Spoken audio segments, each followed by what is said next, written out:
السلام علیکم ورحمۃ اللہ وبرکاتہ۔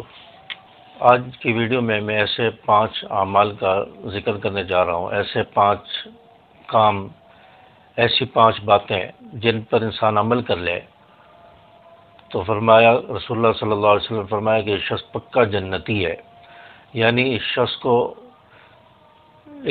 شخص کا نام جنتی لوگوں میں لکھ دیا جائے گا، اس کو جنت میں جانے سے کوئی نہیں روک سکتا۔ تو یہ ایسے 5 کام ہیں، ایسے 5 عمل ہیں جو انسان ان اعمال کو کر لے تو وہ جنتی ہے۔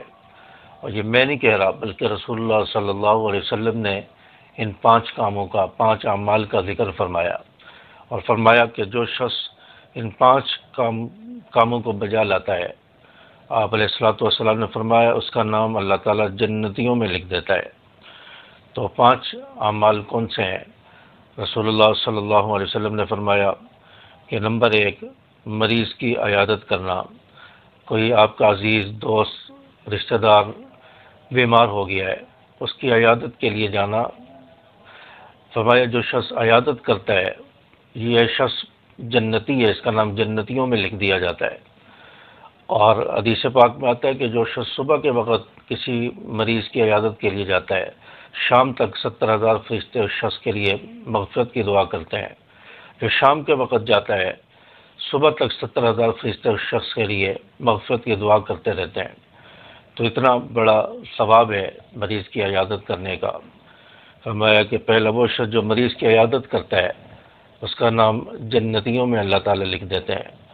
اور نمبر 2، جو شخص جنازے میں شریک ہوتا ہے، جو شخص اپنے کسی مسلمان عزیز، رشتہ دار، دوست، احباب، جان پہچان والے کے جنازے میں شریک ہوتا ہے، یا مسجد میں کوئی جنازہ آ گیا ہے، آپ اس کو نہیں جانتے لیکن آپ جنازے میں شریک ہو گئے، تو فرمایا کہ جو شخص جنازے میں شریک ہوتا ہے یہ شخص بھی جنتی ہے، اللہ تعالیٰ اس شخص کا نام بھی جنتیوں میں لکھ دیتے ہیں۔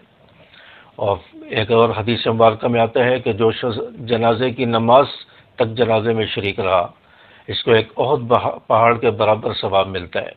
اور جو شخص جنازے کی نماز میں بھی شریک رہا اور تدفین تک ساتھ رہا، قبرستان میں بھی گیا جنازے کے ساتھ، فرمایا کہ اس شخص کو 2 احد پہاڑ کے برابر ثواب ملتا ہے۔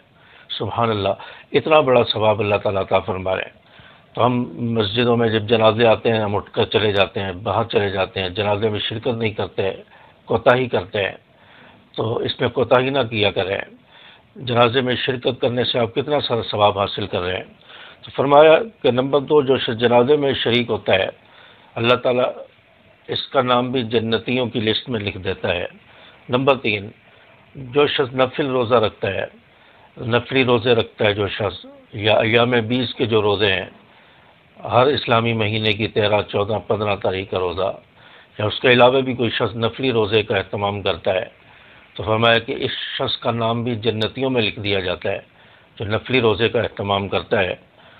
اور نمبر 4، جو شخص نماز جمعہ کے لیے جاتا ہے، نماز جمعہ کے لیے جانے والے شخص کا نام بھی اللہ تعالیٰ جنتیوں کی لسٹ میں لکھ دیتے ہیں، یعنی یہ پکا جنتی ہو جاتا ہے، جنت میں جانے سے اسے کوئی نہیں روک سکتا۔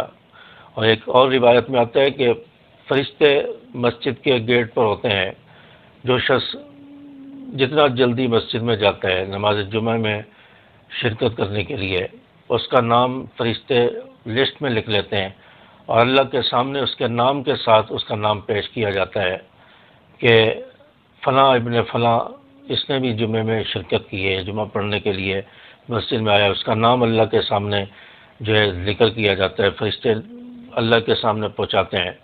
تو نماز جمعہ کے لیے جو شخص جاتا ہے اس کا نام بھی جنتیوں میں لکھ دیا جاتا ہے۔ اور نمبر 5، غلام آزاد کرنا۔ جو شخص کسی غلام کو خرید کر پھر اسے آزاد کر دیتا ہے، غلام کو آزاد کروانے والا یہ بھی جنتی ہے، اس کا نام بھی اللہ تعالیٰ جنتیوں میں لکھ دیتا ہے۔ آج کل غلام تو نہیں ہے لیکن آج کل کسی قیدی کو، بے گناہ قیدی کو آزاد کرا دینا، کسی قیدی کو رہا کروا دینا، اس میں اپنا مال خرچ کر دینا، اس میں اپنا تعاون شامل کرنا تاکہ قیدی آزاد ہو جائے۔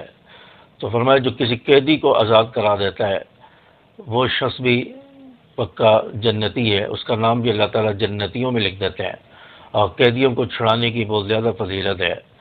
اور حدیث پاک میں آتا ہے، حدیث کا مفہوم ہے کہ جس نے کسی قیدی کو رہا کروایا، اس نے مجھ محمد کو رہا کروایا، تو اتنا بڑا ثواب ہے۔ تو یہ 5 اعمال جو شخص کرتا ہے، اللہ تبارک و تعالیٰ اس کا نام جنتیوں میں لکھ دیتے ہیں، یعنی وہ پکا جنتی ہے، اور اس شخص کو جنت میں جانے سے کوئی نہیں روک سکتا۔ تو اس لیے ان 5 کاموں پر عمل کرنے کی کوشش کریں۔ امید ہے کہ بات آپ کو سمجھ آئی ہوگی۔ اللہ تعالیٰ ہمیں عمل کی توفیق عطا فرمائے، اللہ تعالیٰ ہمیں جنت کا مستحق بنائے۔ السلام علیکم ورحمۃ اللہ۔